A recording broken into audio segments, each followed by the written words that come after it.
Waalaikumsalam. Selamat siang Ibu Nani. Siang Putri. Apa kabar? Alhamdulillah baik. Nah, begini Bu, 3 hari yang lalu sudah saya sampaikan bahwa saya mendapatkan tugas untuk melakukan supervisi di kelas Ibu. Iya, tidak apa-apa. Dalam supervisi akademik ada 3 tahapan. Yang pertama itu pra, lalu observasi, dan pasca observasi. Jadi hari ini kita akan melakukan pra observasi untuk berdiskusi terkait persiapan dalam pelaksanaan tersebut. Baik Bu, kalau boleh saya tahu materi apa yang akan disampaikan kepada peserta didik pada saat observasi? Ya, materi yang akan saya gunakan yaitu materi kebugaran jasmani Putri. Tapi hanya satu komponen. Saya fokuskan hanya satu komponen dulu, yaitu komponen kekuatan otot. Ada 3 aktivitas di sana. Ada aktivitas sit up, push up, back up, 4 bukan 3. Satunya lagi kalau nggak salah squat. Yang baru saja. Oke, terkait dari materi kebugaran jasmani tadi, pasti ada tujuan pembelajaran ya kan Bu ya? Kalau boleh saya tahu apa tujuan pembelajarannya Bu?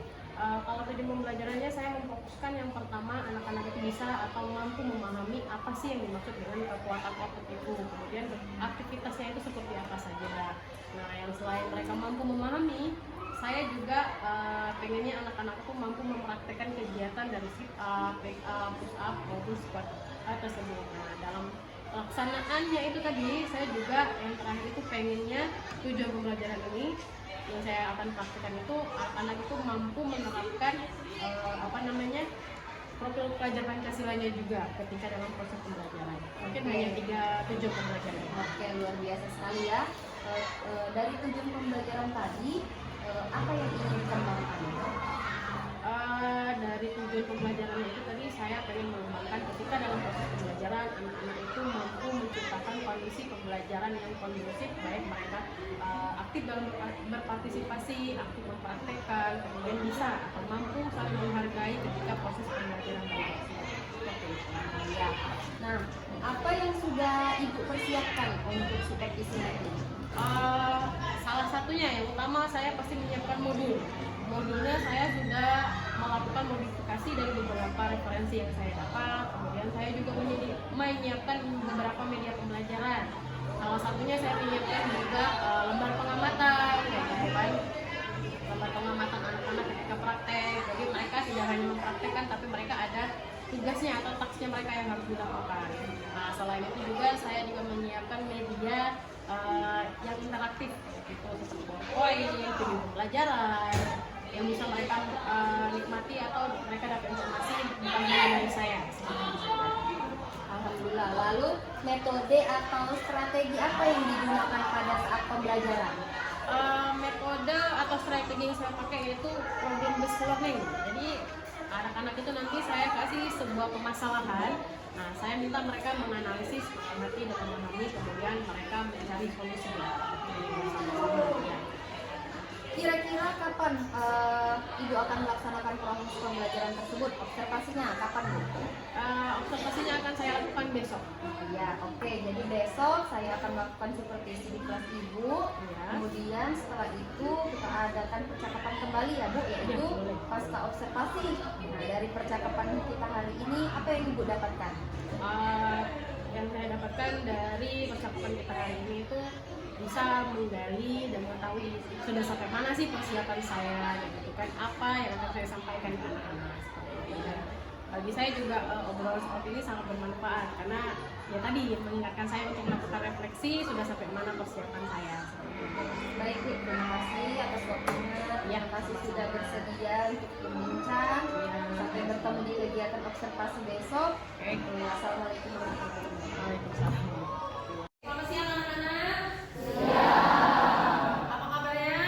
Baik. Ketua kelas, Bapak, tolong pimpin doa maju ke depan. Bismillah.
percakapan hari ini adalah percakapan pasca observasi bertujuan untuk mengevaluasi sejauh mana proses pembelajaran yang sudah dilakukan ya. Nah, pertanyaannya, bagaimana perasaan Ibu terkait dengan jalannya kegiatan observasi kelas yang sudah berlangsung kemarin? Kalau perasaan saya jelas saya pasti senang karena anak-anak juga antusias, kemudian pembelajaran juga berjalan dengan lancar seperti itu. Alhamdulillah, berarti berjalan dengan baik ya. Iya, betul. Lalu, apakah ada kendala yang dihadapi saat melakukan proses pembelajaran? Kalau kendala itu pasti ada. Salah satunya kendala teknis. Kemudian kalau untuk ke siswanya itu paling hanya 1-2 anak yang mungkin memiliki motivasinya yang rendah. Tapi setelah dikasih tahu, diberi masukan, itu mereka alhamdulillah mampu mengikuti pembelajaran saya ketika observasi itu dengan lancar. Baik. Dari kendala yang tadi disebutkan, apakah sudah sesuai harapan? Dan kendala tadi itu sudah sesuai harapan, gitu kan? Sudah, dan saya juga bisa melalui itu. Oke, dari kendala dan harapan tadi, menurut Ibu, solusi apa nih yang tepat untuk menangani masalah Ibu tersebut? Kalau solusinya mungkin saya akan melakukan pendekatan yang lebih emosional anak-anak yang motivasinya rendah tadi. Nah, melalui pendekatan, kemudian pembelajaran yang mungkin agak sedikit berbeda dengan anak-anak yang lain. Saya rasa mungkin itu aja. Dan karena kalau yang lainnya itu nggak ada kendala yang terlalu sulit, itu nggak ada. Oke, sudah sangat baik ya. Iya. Kapan Ibu akan melakukan perbaikan dari masalah tadi? Untuk perbaikannya saya akan melakukannya pembelajaran selanjutnya. Pembelajaran yang akan datang ini. Oke, baik. Terima kasih atas waktunya, Bu. Ya, Semoga rencana yang rencana yang dari solusi tadi, dari permasalahan tadi dapat terrealisasi dengan baik. Ya, amin. Terima kasih, Bu ya. Ya.